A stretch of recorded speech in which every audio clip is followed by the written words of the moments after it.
Madame, mademoiselle, monsieur, bonjour et bienvenue dans une nouvelle web-série où nous allons partir à la rencontre de la process communication. Qu'est-ce que c'est exactement? Comment cela fonctionne? Eh bien, nous aurons le plaisir, durant 6 émissions, de découvrir tout cela avec Sybille Owerx, qui est coach et facilitatrice. Sybille Owerx, bonjour. Bonjour. Merci d'avoir accepté notre invitation. Alors, la process communication, c'est quoi exactement? Voilà, alors la process communication, c'est un modèle qui a été développé par T.B. Keller, un psychoclinicien, dans les années 70 en Californie. Et au fait, T.B. Keller s'est posé la question, quand il voyait les communications entre deux personnes, qu'est-ce qui fait qu'entre une personne A et la personne B, le fluide passe et la communication est parfaite, et qu'est-ce qui fait qu'entre la même personne A et une personne C, cette communication ne fonctionne absolument pas. Et donc, au fait, il s'est dit, il y a un processus qui se met en place et l'émetteur émet quelque chose et parfois c'est reçu et parfois ce n'est pas reçu. Et d'où viennent ces différences et ces alternances? Il a pu développer ce système en travaillant avec l'équipe des astronautes à la NASA. Dans les années 70, il avait été invité par un consultant psychiatre, Terry McGuire, qui se trouvait à la NASA et qui lui avait demandé de venir l'aider, ayant vu que T.B. Keller s'intéressait justement sur ce processus de communication. Et là, c'était très important de trouver les bonnes équipes, quels astronautes on met ensemble pour travailler ensemble et partir pendant des semaines dans l'espace, et comment on va éliminer ou sélectionner certains et les faire travailler ensemble. Et aussi, une fois qu'ils sont ensemble et sélectionnés, que doivent-ils savoir l'un de l'autre pour pouvoir bien communiquer? Et finalement, un modèle est né, et c'est la process communication qui en est sortie, basée sur l'analyse transactionnelle qui était au fait la base de travail de T.B. Keller à ce moment-là. Et alors il dit, voilà, imaginons qu'une personne est une maison avec 6 niveaux, 6 différents étages. On a un rez-de-chaussée et puis le premier, deuxième, etc. jusqu'au 6e. La personne peut circuler dans sa maison, dans les 6 étages, sans aucun souci. Par contre, on sait qu'au rez-de-chaussée, c'est là où il y a la porte d'entrée et c'est là où on se sent le mieux. C'est au fait l'étage où on est tout à fait bien. Imaginons maintenant que ces 6 étages correspondent à des façons de percevoir les choses. Et alors, voilà, il y a 6 façons de percevoir les choses selon lui. La première pourrait être les émotions. Quand tu me racontes quelque chose, je vais tout de suite sentir quelque chose, je vais avoir un ressenti. Oh, je me sens bien. Ou je rentre dans une pièce, je me sens bien ici, je ne me sens pas bien ici. C'est l'émotion. Une deuxième peut être la pensée, une pensée logique. Je dois être à 9 h du matin à tel endroit, j'en aurai pour 3 heures, à midi je repars et je ressors le soir. Une troisième façon de percevoir les choses, c'est une opinion, une valeur. Je suis sûre que si j'interviens dans telle émission, il y aura une plus-value pour les autres. Une quatrième peut être une réaction. Je déteste aller sur les plateaux télé ou j'adore aller sur un plateau télé. Une cinquième peut être dans l'action. Il faut que j'y aille, il faut que je le fasse. Et il y aura autant de personnes qui écouteront la process communication sur la web-série, par exemple. Ou une dernière peut être une réflexion, une introspection, et plutôt un recul par rapport à ce qui se passe. Et donc ces 6 étages, nous les avons tous en nous, mais nous allons accéder à ces différents modes de perception à des moments différents. Ce que nous savons, c'est que le rez-de-chaussée, c'est celui où on se sent le mieux et on appelle ça la base. Et à partir de ce moment-là, il a développé, il a pu, en analysant les comportements des personnes, il a pu constater que tout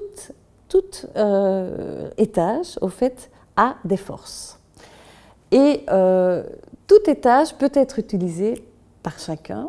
Cependant, plus qu'on va monter dans cette maison, moins qu'on aura de l'énergie, ou plus on va utiliser l'énergie. Donc si ma perception est de l'émotion dans ma base, pour moi c'est très facile de fonctionner avec quelqu'un d'autre qui a également utilisé l'émotion comme perception. Et on se trouvera très facilement, ce qui fera que la personne A qui utilise l'émotion et la personne B qui utilise l'émotion communiquera facilement. Par contre, si dans ma maison, mon 6e étage, celui qui est le plus difficile à aller atteindre parce que je dois monter 6 volets d'escalier et je serai essoufflée en haut, est plutôt celui de l'introspection où je dois prendre du recul, où je veux réfléchir aux choses, ce sera compliqué si, partant de moi, ma base émotion, je retrouve quelqu'un en face de moi qui est occupé à imaginer des choses et à prendre du recul. Et j'aurai l'impression qu'il ne m'entend pas ou qu'il y a quelque chose qui se passe pas hein, dans le canal. Et même chose pour la personne qui est dans l'introspection, elle ne comprendra pas ce que la personne a, pourquoi elle vient avec ses émotions. Et donc la communication sera difficile. Et le 6e étage, c'est toujours l'introspection ou bien c'est juste alors un exemple là, ça voilà. varie de personne à personne, Exactement, si je vous entends bien. Exactement. Et c'est là qu'on a la diversité de l'humanité. Hein. C'est que nous avons tous ces 6 différents niveaux en nous, mais ils seront placés de façon différente. Et au fait, ce qui est intéressant, c'est qu'avant l'âge de 2 ans, on aura notre base. Au fait, on va naître avec notre base. Et après, les autres étages, ils vont se mettre au-dessus, en fonction des expériences qu'on aura vécues dans notre vie.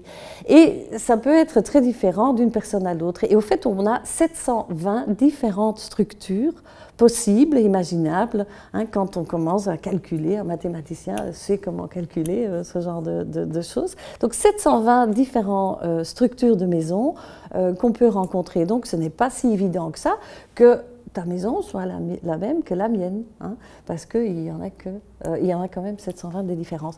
Et alors l'autre chose qui est intéressante aussi, c'est que donc à l'âge de 2 ans, on a notre base, mais à l'âge de 7 ans, la maison elle est construite. Et donc après l'âge de 7 ans, elle ne changera plus. Les étages ne bougeront plus de place.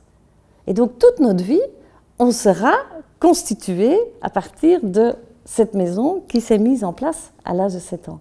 Et donc les expériences de vie que l'on peut avoir à l'âge adulte, etc., ne vont pas transformer la manière dont les étages sont agencés. Exactement. Les étages ne bougeront plus de place. Par contre, nous pouvons nous développer. Hein, on a le développement personnel. Donc, toutes les caractéristiques positives de chacun de ces étages vont pouvoir se développer et vont devenir plus importants, si on le veut. Hein.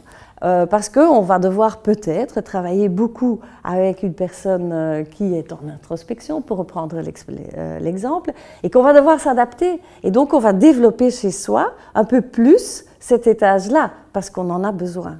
Hein. Et c'est ainsi que voilà, on va pouvoir aller de l'un à l'autre plus facilement ou moins facilement, et ça dépendra un peu de ces expériences de vie, mais aussi de ces stress qu'on va vivre.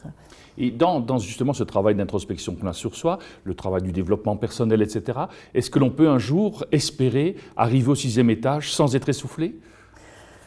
Ça, ce serait bien. Ce serait bien qu'on puisse le faire, parce qu'alors ça voudrait vraiment dire qu'on a fait du grand travail sur soi. Ceci dit, le but c'est quand même que oui, effectivement, on arrive à aller au 6e sans s'essouffler. Nous verrons aussi plus tard qu'au fait, quand on est dans cette base, au fait, il faut voir la process communication comme un puzzle. Hein. À côté de cette maison, les 6 étages, les 6 profils de personnalité, comme nous les appelons, ça, c'est les 6 pièces maîtresses de ce puzzle. Après, vont s'ajouter plein d'autres éléments, style, quelle est la façon de communiquer, mon canal de communication de préférence lié à l'un ou l'autre profil. Quel est mon besoin psychologique qui est le plus important et qui doit être valorisé, lié à tel ou tel profil. Quel sera l'environnement préférentiel dans lequel je veux vivre? Quel sera le style de management que j'aime bien? Et ainsi de suite. Donc il y a plein de morceaux de puzzle qu'on va pouvoir rattacher à ces différents profils et qui va nous permettre de pouvoir se développer de mieux en mieux et de plus en plus. Mais il ne faut pas oublier que tout n'est pas toujours rose, et ça nous le savons très bien, et que nous pouvons aussi connaître des grands moments de stress où pour nous ça devient impossible de circuler dans les étages de 0 à 6 et on va aller se retrouver dans le sous-sol. Eh bien, nous allons découvrir tout cela au cours de cette web-série. Merci beaucoup à vous, Sybille Oers. Nous arrivons déjà au terme de notre magazine. Merci de votre fidélité et je vous dis à très bientôt.